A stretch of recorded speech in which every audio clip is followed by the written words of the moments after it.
Stephen King wrote The Long Walk when he was only 19 years old under the name Richard Bachman. Now, in The Long Walk, the kids have to keep walking under 4 miles per hour or they will be shot and killed. And today I will be doing the long read. So I'll be attempting to read this book in one sitting, just like the guys have to walk the road in one session. So let's get started. Hi everybody, welcome back to Auggy Reads. Today, like I said in the intro, I'll be reading The Long Walk in one sitting. I'll be taking breaks every 30 minutes to discuss what's going on in my opinion and just discussing with you guys so you guys don't get bored in just a whole video of me reading. So yeah, like I said, there'll be time lapse, and every 30 minutes I will take a break and talk to you guys about my reaction. And this is my first time ever trying to read a book in just one go from start to finish. So hopefully I can get to it, and let's do it, guys. Let's get started.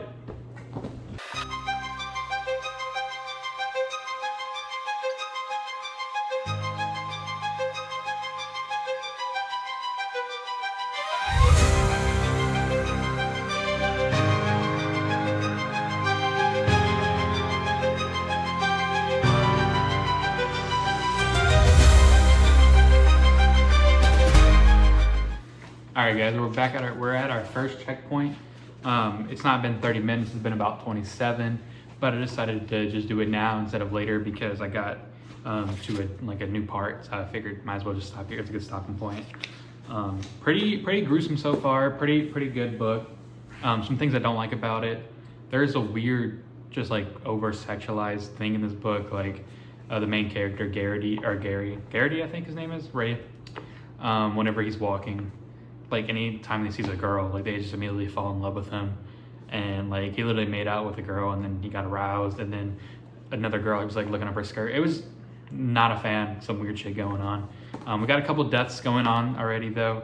Some brutal deaths, shot in the back of the head. The main character touched one of the guards' guns and he said for good luck or just something like that, but I feel like there's something more going on there. No one showed up fat and in jeans though, so that's an improvement. You know what I mean? Other things, what else? The main character, Ray, and then you also have what seems to be, is going to be his like best friend / sidekick, or not really sidekick, but you know, just friend in this whole thing, Pete McVries, and they seem like they've got a good little bromance going on. And how it works is you have to be walking 4 miles or over the entire time, and if you don't, you get a warning, and then after 4 warnings, you will get shot. But if you walk an hour without getting a warning, then one of your warnings gets taken off. So there's some strategy there, and maybe getting some early warnings, and then walking an hour when you're fresh, and then getting those taken off just to see how they go. But so far, pretty interesting, pretty gruesome. I did watch the movie, so we'll see how different the movie is versus the book. I don't know if I'll remember much, but my only complaint so far is that there's just some weird sexualization stuff. Like I just felt like it was very unneeded. Also, he has a girlfriend and he's kissing random girls and looking up random girls' skirts, which I mean, I guess he thinks he might die or whatever, but at the same time, that's kind of weird or whatever. But yeah, so that's checkpoint 1. I'm on page 41. Let's keep going, guys.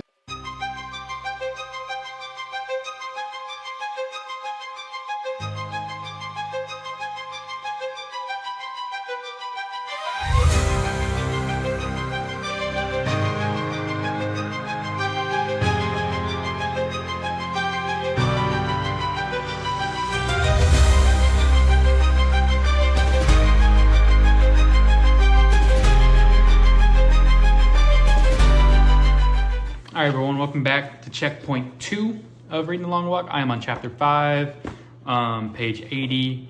I'm already a little bit struggling with this challenge just because I'm having trouble focusing today. I have good and bad days where I can focus, and then some days where I can't. There's just a lot of distractions going on today. I keep getting like Teams messages that I keep having to like answer and go do stuff for. But I am still trudging on. This book is very frustrating because the premise and the concept and the characters, there's a lot of good stuff in here, but at the same time, you can tell that Stephen King was 19 when he wrote this, and I understand that all the main characters are teenage boys, but my God, these boys are the horniest people I've ever met in my life, and it is just not fun to read those parts. It's just weird. Ray talking about how big a girl's tits are, and looking at under girls' skirts, and what would happen if I grabbed her ass, and a girl jumping up and down, and all he was thinking about was her tits bouncing up and down, which I understand could be like a realistic thoughts for like a 16-year-old guy, like on his way to like die or whatever. Like I understand that part. It's just not very like fun to read. I don't know. I don't like it. Like the movie didn't really have that at all, and I like that a lot. But other than that, it's still pretty interesting and good so far. We're down to 90 people now. We just got over the hill section. Ray, the main character, Garrity, almost fainted, but Pete saved him because my boy Pete, you already know what's going on with my boy Pete. There are some people that are just very sad, and some people are just assholes about it. Garrity did bring up a good point. He was bringing up to Pete. He was like, Pete, if you win it, like, what are you gonna do? Like, if you spend all this money, you do all this stuff, and then you just get hit by a truck one day and you die. Like, what was the point of it all? Is it pointless? And he was just saying to live life day by day, and that's the only way you'll truly be happy. And Pete obviously disagreed with that. He said that's kind of bullshit, which I understand both sides of the view, because like, but you kind of just have to live life like it's given to you. Like you can't think about whatever you're doing is pointless because one day you'll die. Like that's just not how. That you'll just drive yourself crazy living life like that. So I do think that's kind of a good philosophy to live life on, is just take it day by day, take everything that's happening around you, like appreciate it and love it all. But yeah, 80 pages so far. I am enjoying it. Pace is a little slow just because I'm getting distracted and having to do other stuff. But yeah, guys, we'll get back to it. All right, let's go.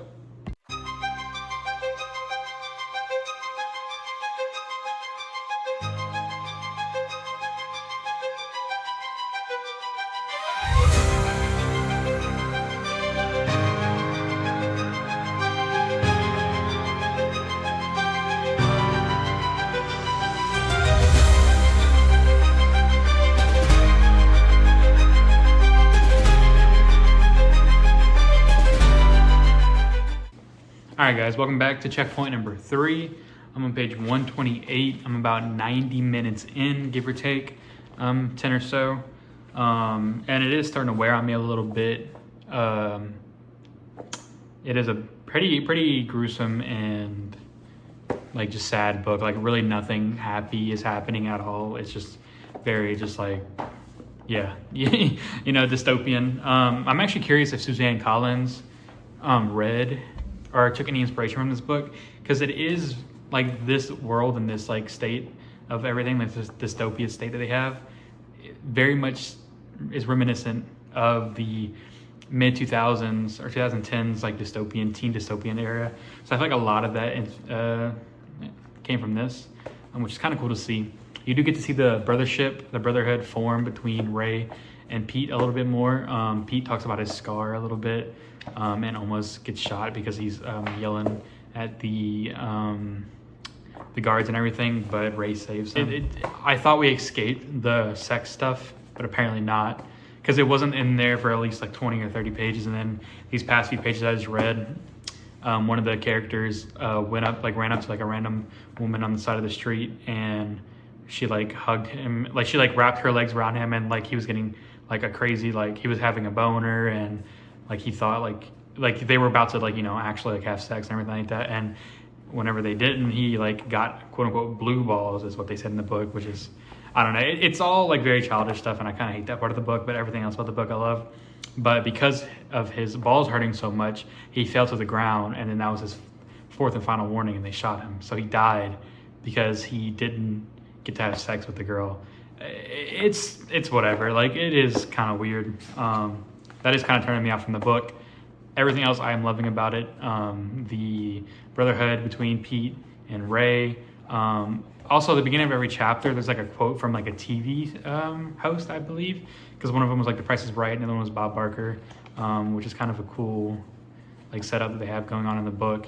And talking about the different reasons. Oh, there's a good conversation of Pete talking about how he is physically more fit than most of the people there, but he doesn't think that will only get him so far, and he doesn't think he will have the willpower in his mind to make it farther than some of these people. That was a big thing they were talking about, like physicality versus mindset. And a lot of these people in this walk are like kind of crazy, and they live to see other people die and stuff like that. But it's really taking a toll on Pete right now. So yeah, that's pretty cool. Very interesting book though. For this to be I'm pretty sure this is his first written book. This is a crazy, like, I don't know what's going on in his mind to want to write something like this, but it is very cool and very interesting to see. So I'm gonna get back to it. I'm on page 128, about 90 minutes in. So at this pace, I'm probably gonna finish in another 2 hours. It is kind of, I've never like done this before, trying to read a book from start to finish. And with my, like, I'm having trouble focusing right now. So it's kind of hard to do that, but I am enjoying it. So let's go, guys.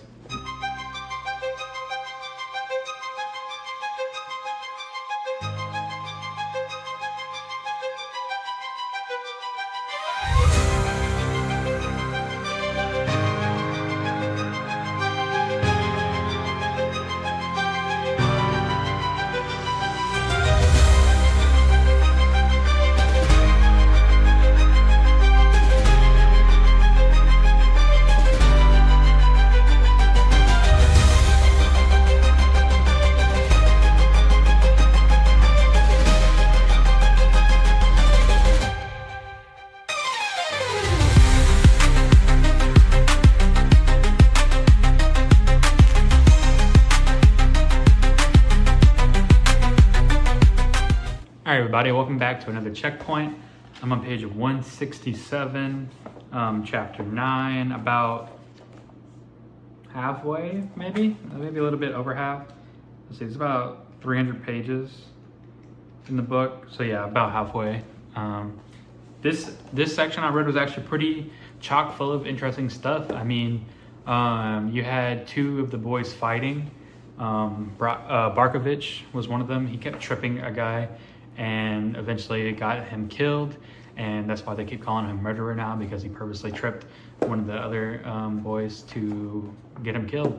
And then you had Ray almost get killed himself. He started laughing at a joke, and then he got like hysteria, and he just kept laughing and laughing and laughing, and he couldn't breathe anymore, and he was barely able to walk and everything. And eventually Pete had saved him because Ray had saved Pete from earlier. So now they're even one-on-one. So that was kind of crazy. Ray, you see Ray almost die.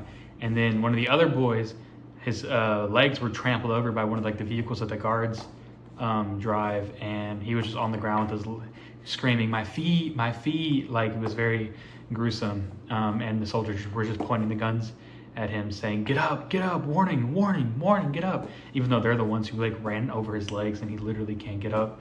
So that was crazy. And then we get on to the story of Pete and his girlfriend. Oh, also one of the other characters we learned dropped out of school at 14 and is married at 15.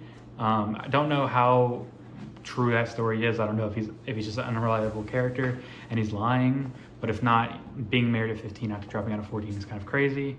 But yeah, we get the story of Pete about his scar and his girlfriend. So Pete and his girlfriend moved to a different city from their parents to work and live their life, and they started having sex, and eventually she wanted to have less and less to do with him, and he started to resent her more and more.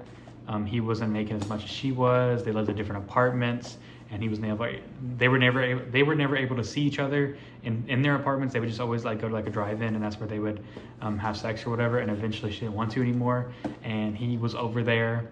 He asked to marry her during one of the times they were having sex, and she said no, obviously. And she was like, oh, we can't afford it. I ain't got money. You ain't got money. It's all about money. And he was very mad about that, because he wanted to be about love and not the money. And then he talked about the scar itself. Whenever he went to her apartment, he tried to take her to bed and tried having sex with her, and she cut him open with a letter opener and just basically gashed his face, big gash, bleeding. And she was like, why would you do that? Why would you hurt me? And Ray's like, he's like, what, or not Ray, sorry. Pete's like, what do you mean? You're the one that cut me. But Pete said she cut him like he was trying to, but he wasn't. But like I said, I can't take that at face value. I don't know if that's actually what happened, or if he was trying to do that and that's why she cut him. I guess we won't know until maybe later. But very interesting stuff, very crazy stuff, all bad, literally all bad. I mean, the only good thing happening is the brotherhood, the friendship forming between Pete and Ray, but I don't know how the story's gonna go. Well, I do have to know how the story's gonna go. I've watched the movie, but there's just no way. Like, it's a almost a pointless friendship because one of these people are not gonna make it alive towards the end. Only one person can really survive, unless something crazy happens. But I guess we'll see. Ray did talk about his dad a little bit. How his dad got squatted, which means I think some like people from the government just came and took him from their family, and he had never seen them since. So that's another dynamic in that relationship. So yeah, pretty interesting stuff so far. I'm about halfway through. I think I'm about 2 hours in right now. So maybe another 2 hours to go. It's a hard one, guys. I'm not gonna lie to y'all. When I was laying down on the couch just now, I almost fell asleep. I'm tired. I didn't really get much sleep last night, but we're still going. We're still going. The long read is what I'm calling it. The long read. All right, guys, let's get back to it.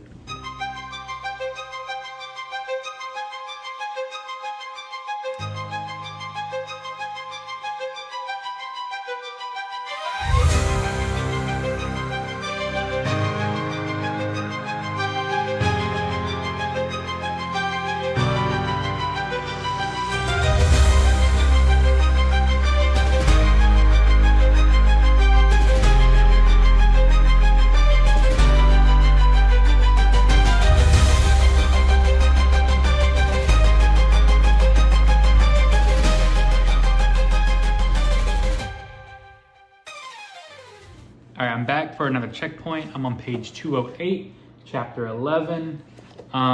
This section wasn't as like interesting and exciting as the last section, although towards the end it did get a little crazy. You had one of the characters, Olsen. He was basically a walking zombie, kind of just like dead, walking along, like kind of like just autonomously walking, his mind not really there. But eventually he runs towards one of the soldiers' trucks and grabs one of the guns and throws it in the crowd, but the crowd doesn't seem to bite. They don't want that. They all run away from it. And then he keeps just trying to grab the guns from everybody, and the guards shoot him, but they shoot him in the stomach so that he doesn't die immediately, and then he's still going, and then they shoot him in the hand, and they just keep toying with him and shooting him in places that won't kill him immediately, and he keeps walking as he's getting shot, as his guts are literally falling out, and he's just walking along still like a mindless zombie. And everyone's like, "What? Like, stop! Like, free! Just put him out of his misery, please! Put him out of his misery." Like that's a crazy little scene right there. And this is something that happened earlier, but I forgot to mention it.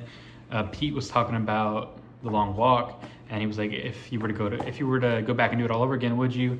And he was like, "No, this is the closest thing to suicide. The only difference is that suicide is quick."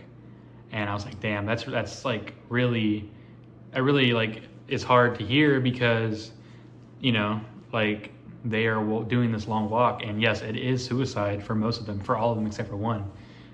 But it's the most drawn out, not exhilarating, but like exhausting, like suicide anyone could ever like attempt. So it really is like that. It's just kind of horrible. And then towards the end of this section, Ray Garrity his spirits start to pick up a little bit. He said he starts to figure it out, which I'm not sure what he means by that. He said there's a pattern. He said it's not all senseless. There's a pattern.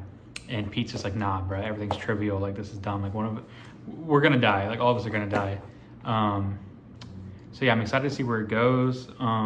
They're 13 miles from Old Town, which is the next big like city in the area. There was a section where like it was a bunch of like weather they had to endure, like hailstorms and shit like that. But yeah, not much going on besides that last bit that I mentioned.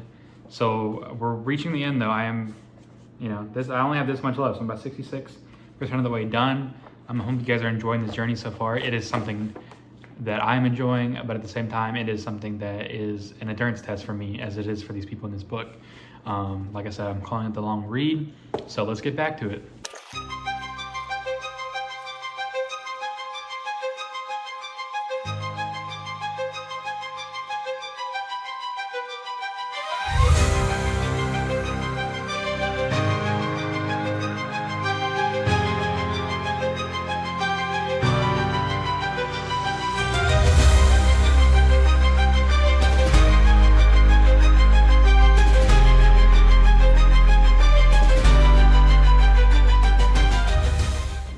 All right, guys, welcome back. This is the penultimate checkpoint. I'm on page 250, only 50 pages to go.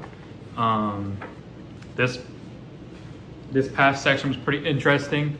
The guy I mentioned earlier with the wife, his name was Scram. Him and Mike basically walked up into the crowd and just gave up and into their life. And the other boys created a pact, a promise. They were like, no matter who wins, they gotta do something for Scram's wife. And so Ray and Pete were going to the different people like Barkovich, and you get a really interesting conversation between Ray and Barkovich, and he was talking about how in school he carried a knife because everyone tried to bully him and stuff like that, and he's not as bad as a guy as he comes off sometimes, and he apologized for the stuff he did, and he didn't, but he was one of the people that were fighting earlier and tripping the kid and made him die, and he said he didn't really want to do that. That's just how it happened, and the guy was coming after him and he kind of defended himself. So you do get to see a little of the soft sider of Barkovich in this one. And then you have an interesting conversation between Ray and Stebbins as well. It seems like Stebbins might have some insider information with the game or the walk, because the way him and Ray were talking, he was basically hinting that maybe he knows something more than the other people, talking about it being rigged. He might be like the son of one of the people or something like that. And then the other interesting thing, well, there's two things. Pete and Ray are talking to each other about how they got into the walk and what happened leading up to it.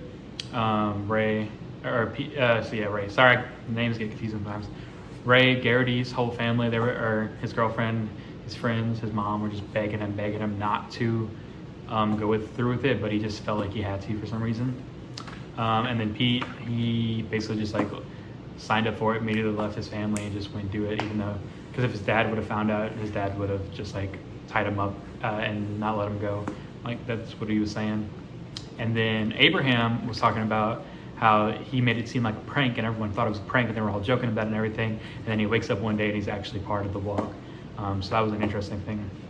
And then as I'm reading this book, I'm kind of just thinking about it in relation to real life, and it's kind of, I'm taking it almost like a metaphor for how life and the world keeps going even though some people die, which is a very unfortunate thing to think about, but at the same time, that's how the long walk is working and that's how life works.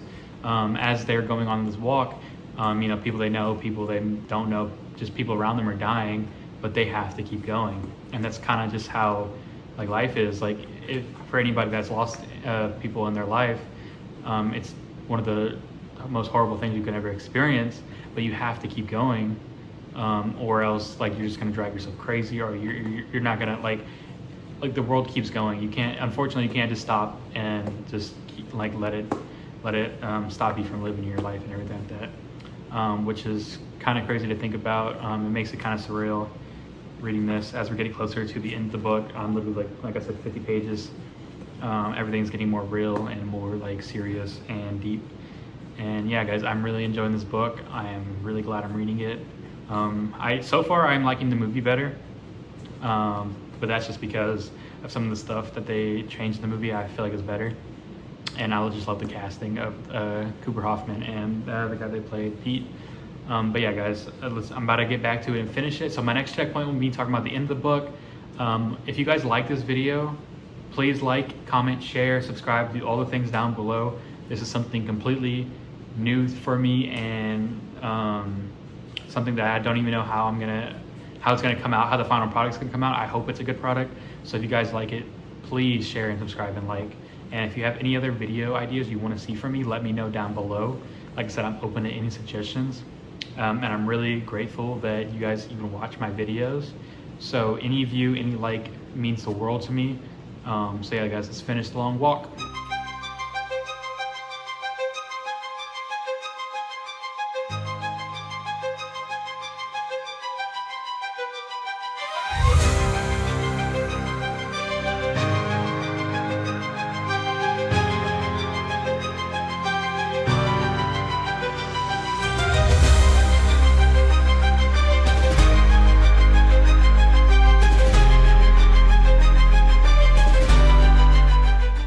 Alright guys, I finished it.